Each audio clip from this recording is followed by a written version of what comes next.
I am in the hospital now waiting for surgery. And then the neonatal just went, I've been looking at everything. I've actually made the decision that I'm going to put you to sleep because we don't have any local anesthetic like that you're not allergic to in this hospital. Can't play with the pieces of our broken body.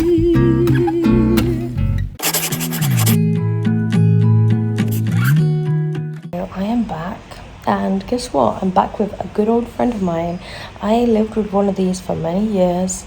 I think I even had like my arm up like this for about a year, just hanging. So much so that when they took it away, my arm used to automatically just go in the air because my brain thought that that was where it belonged. So hopefully I don't have it for too long because I don't want to be going around like this again because it was embarrassing. I didn't even realize it was happening, even like in my sleep. I had so many complications. I don't really know how the surgery went because I haven't seen the surgeon because I was like out of it. But from what like they've told me, the surgery went well. It was like more because they gave me the general anesthetic. I'd had that meeting with them ages ago where they said I couldn't have a general anesthetic because my past history. Every single time I have a general anesthetic, I get really bad seizures, and they, to the point that each time I say have it, they say never have it again, like unless it's like life or death. So they were gonna get a local anesthetic in, but I think somehow like they forgot to do that. Sorry guys, the nurse came in and I forgot to carry this on. It really hurts right now. Like, I'm good with pain, so I don't really show it that much, but I haven't felt pain like this in more than 3 years. Learned all this secondhand from the lady that was within the recovery, and oh my gosh, she was amazing. She said I'm the longest ever person like that she's spent time with in recovery because the nurse sits with you, and I was in recovery for like 7 hours. The reason why I was in there for so long was because the general anesthetic caused me to have seizures, which happens to me every single time they're trying to they try to bring you around, like a really bad like tonic-clonic seizures. And she said that like they were so bad that they had to like pull the emergency alarm, and apparently I had a lot of people there. I really hope the tonic-clonic seizures weren't that bad because I wasn't wearing a bra, so I don't know what the people saw. I had like this gown on, but yeah, they would have turned me on my side apparently, because I was like frothing at the mouth and stuff, and like they had to protect my airway. They were fairly short, but I had a lot of them. So like I would come out of it, be like really kind of like dazed and like confused and kind of like having like absent seizures, which I actually get a lot. I don't tend to talk about this a lot, but I do suffer quite badly with them.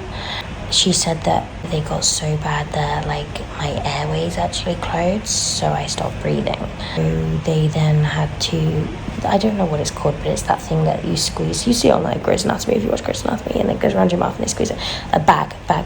They had to bag me. They gave me oxygen, like high flow and stuff like that. But eventually, like I came around.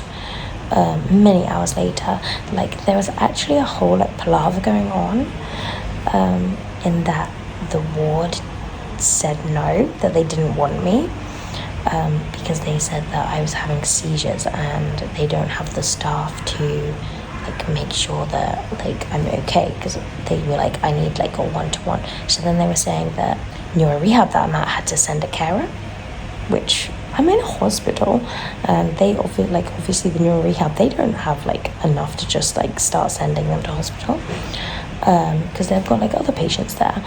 And then they then said, we're gonna send you home. Like I wasn't with it at this point, but they phoned the neuro rehab. This is what my mum told me. They phoned the neuro rehab and spoke to the nurse and said, this was like midday. I was still having seizures at this point. And they said, oh, Amy's come out of surgery. She's doing really well. I was having seizures. We wonder if you could bring a carer here to sit with her and then bring her back with the ambulance transport.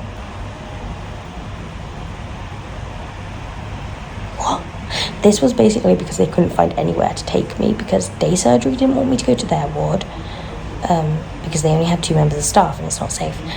Then this ward that I'm on now, like I'll get there in the end, didn't want to have me because I was having the seizures and because I was in a lot of pain as well. If I had gone back and I had had these really bad seizures that I was having, they would have sent me to A&E, so I would have just ended up back here, so I don't really understand it. But eventually, when I came around, they explained it to me, they explained everything to me. But in the end, when I stopped having the seizures, they then accepted me onto this ward, so I am spending the night here. Thank goodness, because I have needed a lot of pain relief that I wouldn't have got if I had been at like home. And now I've got my arm in this thing and it's annoying me and it hurts so bad. And the bones are kind of aching now. Like it wasn't hurt, like that part wasn't hurting earlier, but now it is. I guess because they're in a different position. But I'm getting a lot of like cramps, a lot of spasms in it. I've got a lot of like pins and needles in my fingers. I should probably ask them about that. Like, is that a normal thing? I know, I'm talking for ages, sorry guys, it's the pain relief. I'm on a lot of top quality stuff. I don't even remember any of this. I remember like bits. Like it's weird. I like remember bits, but it's like, I'm like, am I actually remembering that? Or is my mind like piecing things together what people have told me?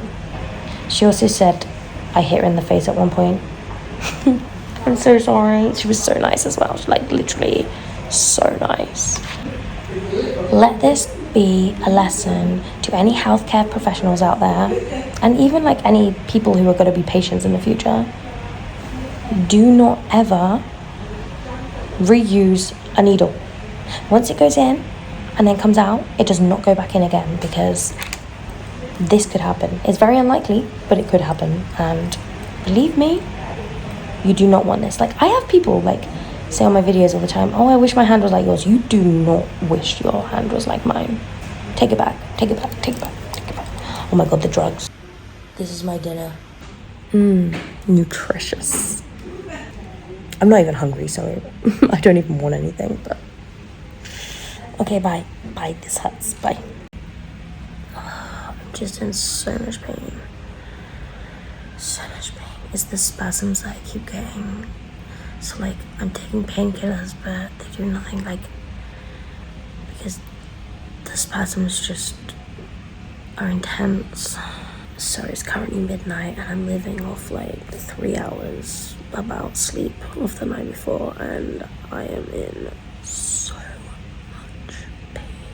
I haven't had this pain for like 3 years, like to this level, and it's just getting worse.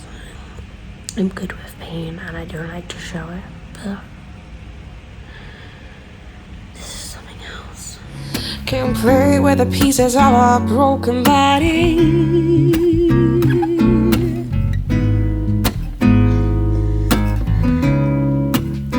You said don't play with the pieces of a broken body.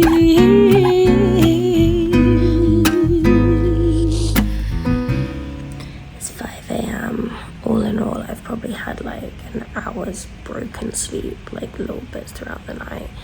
And thankfully at like about 1 in the morning, a doctor came and changed my medication.